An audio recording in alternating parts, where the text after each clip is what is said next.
À Niamey, l'espoir porte désormais un nouveau visage, celui des centres de santé entièrement réhabilités, modernes et surtout accessibles.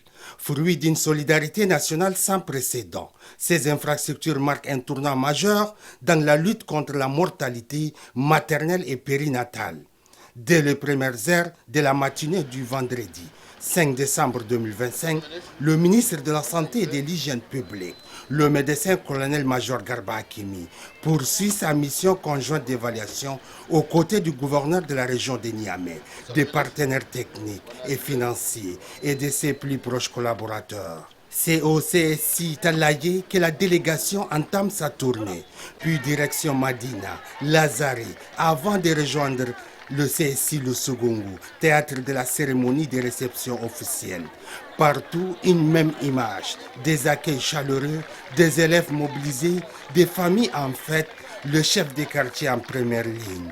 Tous venus s'allier l'aboutissement de rêve devenu réalité. Salle rénovée, laboratoire entièrement équipé, bloc opératoire flambant neuf, doté de technologies modernes. Unité de néonatologie prête à sauver des vies.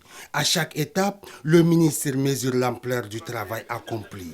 Des travaux réalisés à plus de 99% sous la maîtrise d'œuvres du génie militaire, salué pour la qualité et la rigueur de son intervention.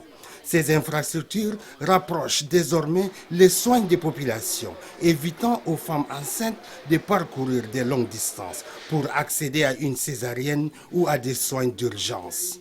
Au nom des populations, l'administratrice déléguée de Niamey 1, le colonel médecin Marie Djika, exprime sa gratitude.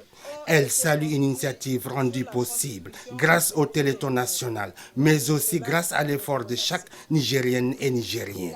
Reki Moussa Djermokoy, ambassadrice de la lutte contre les décès maternels, rappelle quant à elle le chemin parcouru. C'est par sa voix que la mobilisation du Téléthon a pris corps.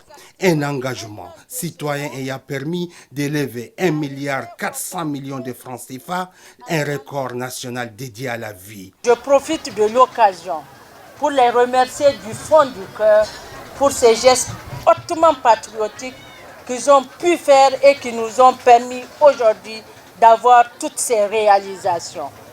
Et au-delà de ces réalisations, je me rappelle encore que nous sommes dans l'attente de plusieurs ambulances qui ont été commandées avec les ressources du Téléthon. Le médecin-colonel-major Garba Hakimi, visiblement ému, rend grâce à Allah pour nous avoir montré ces jours mémorables. Il rappelle que ces réalisations découlent d'un engagement national fort, placé sous la haute autorité du président de la République, le général d'armée Abdourahmane Tchani, et du Premier ministre, ministre de l'économie et des finances, Ali Mohamed Lamine Zen.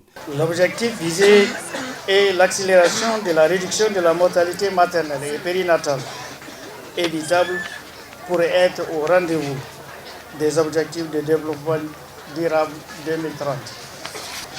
Pour apporter une réponse à l'aide des défis liés au décès maternel et périnatal, notamment le déficit en hôpitaux de district dotés de blocs opératoires fonctionnels, il a été planifié par le ministère de la Santé et de l'Hygiène publique, entre autres, dans les ressources mobilisées à travers le Téléthon de la construction au niveau des communes Niamey 1, 2, 3 et 4.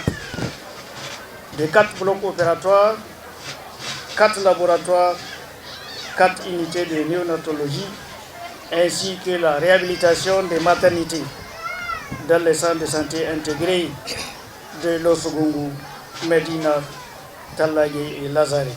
J'exhorte également les autorités régionales administratives et coutumières ainsi que les responsables sanitaires de la région à tout mettre en œuvre pour une utilisation rationnelle de ces structures au profit de l'ensemble de la population.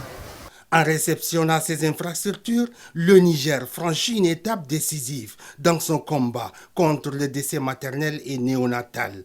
Un combat devenu le cheval de bataille du ministre de la Santé et de l'Hygiène publique, le médecin-colonel-major Garba Hakimi, qui multiplie les initiatives pour rapprocher les soins des populations et sauver ce qui doit l'être.